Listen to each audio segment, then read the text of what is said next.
All right, right now we're in Kensington Market. We're here with the brother. What's your name, brother? Kamani. Kamani. And he was just telling me something very interesting, which I thought I would definitely like to kind of get this on video. Because, you know, a lot of people, and hey, this guy, and you know what? You want to tell us first?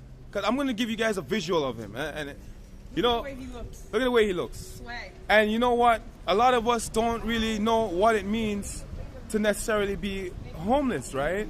Because he definitely caught me off guard, and I was not expecting him to tell me that he was in somewhat of the same position. Because his brother is tight, got his clothes on right. So, can you tell me, how did that happen? Like, fill us in. Well, a couple months ago, I kind of lost my apartment, lost everything, and had nowhere to go, had no one to turn to, family, friends, nobody to turn to, and I ended up on the streets of Toronto. And that's how it's been for the past couple months, and I'm trying to get myself back on feet, but it's not easy, it is hard, but eventually once you keep your mind together, you will get back there. But yeah, Thank you so much. lost everything, and that was it. You know, life happened basically. So, And yeah. so, I mean, in terms of support, what have you noticed in Toronto? Have you had a lot of support from like the government, shelters? I do have a lot of support. Have people telling me I can go to the shelters and stuff like that. Staying in a hostel and stuff. So, you know, getting the support here and there, even from like places like, you know, in the community, you know, getting the support from in the community, walking on the streets and talking to them, and you Yeah. know, they tell me that, you know, I can go here and get support.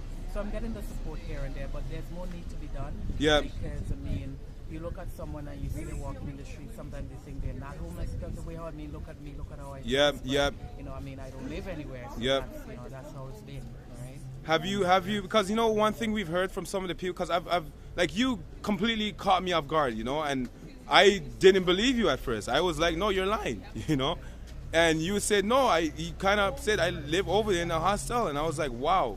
So, and it's like when we've talked to some of those individuals who are directly on the street, they've kind of said it was really hard for them to find support. They said like the shelters are dirty, sometimes they feel threatened, and I mean it's not the most comfortable situation.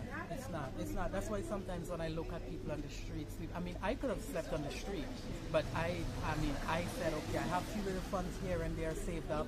I'm gonna go and stay in a hostel. I mean, I could have slept on the street of Toronto, and I could have basically go in the shelter to live, but to sleep. But yeah, I experienced a shelter a couple of years ago, and it wasn't fun. It wasn't pretty. It was, you know, messed up. You know, bug bites and all these things. Wow. And people fighting you and all these things, and so it was pretty much kind of like, you know, rough and stuff like that. But I mean, I almost ended up there, but I didn't. But that's the road I was heading to. Yeah. Only because I had a few little money saved up, so I took it and I went and stayed in the hostel, and that's what I've been since, trying to get myself back on the ground. And how do you feel now? Do you feel grounded? Do you feel like Okay, not grounded as I wanted to be, or not grounded as how I was before. Yeah. But it's okay for now.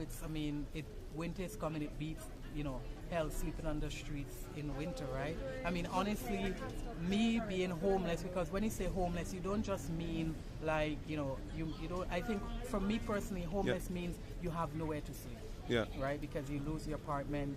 That's your home. Yeah. Right? You Yeah. don't have nowhere to go. Yeah. You know, you turn to family, they turn you down, you turn to friends, nobody to go to. Yeah. But I mean, winter is coming up, and I pray to God that the people on the streets actually get help and get them more and get help, because even me personally back then, I used to be a little bit kind of like cold a little bit to people on the street, but now, you know, the Interesting. whole thing, you know, it's who's in the kitchen is who feels it. Yeah. Now I'm having more compassion towards them. Yeah. You know, if I have an extra dollar, I give it to them. You know, Yeah. I don't care what they want to do with it, you know, because I'm kind of in that kind of situation. Not fully, but I'm in there. Yeah. I mean, at the end of the night, I have somewhere sleeping, but Yeah. still, I mean, I almost ended up like them, right? Yeah. So, Yeah. so I still be compassionate to them more than what I was before. And so what do you think about our project here that we're doing, Swag the Homeless? I think I'm now learning about it, so I mean, I wish you guys all the best. I want to see, you know, people on the streets get more help, and with projects and people like you guys, you know, we're moving forward. Yeah. Yeah.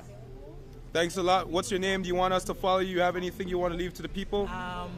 You know, just you know, just hold your head up high, be strong, and one day things gotta get better. You know what I'm saying? That's all I gotta say. I mean, I kind of like look at it as in, you know, sometimes life happens. You might be in a job for 15 years, you go to work, you get fired, right? Yep. That's just life, and it's just a process of life that you go through. Yep. So, I mean, I always say to myself personally, I don't think the people on the streets actually, you know, just give up their apartment one and decide they're gonna. I mean, who wanna live on the street, right? Yep. There's always a story behind those people Yep. on the street. Yep. It's either they got evicted, they lost their job, all these sorts of things. There's always a story. So I'm being more compassionate against them. So that's what, yeah. So we have to be more compassionate Yeah, because you know exactly. what? There's a story behind it, and There's it's a not story that. behind, not that they just want to get up and go and live on the street. And they're no. just drug addicts. They're And just. no, there's a story behind it. There's a real story. Yes, yes. Thanks a lot, brother, for the part Thanks, now, man. yo. No problem. Respect. Thank you. All right, all the best to you guys, man.